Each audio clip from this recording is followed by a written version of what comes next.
телефондагы рекламаны өчүрүү үчүн детектор реклама программасын скачать этебиз. Оны кадимки көзүмүздүн планшеттен реклама детектор деп жазсаңыздар чыгарады. Реклама детектор.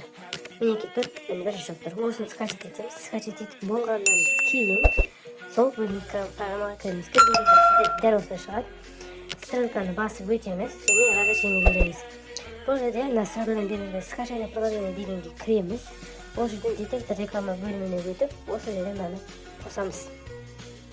Бұл жерден угроза береді. Бұл угрозадан қорқпасаңыздар болады. Тек қана біздің қайсы программадан вирус жіберіп жатқанын анықтау үшін бұл разрешениені береміз. Және қайсы бірі нақты жіберіп жатқанын. Окей дегенді басамыз және арқаға шығамыз. Да тағы стрелканы басамыз. Мына жерден де уведомлениеге рұқсат береміз.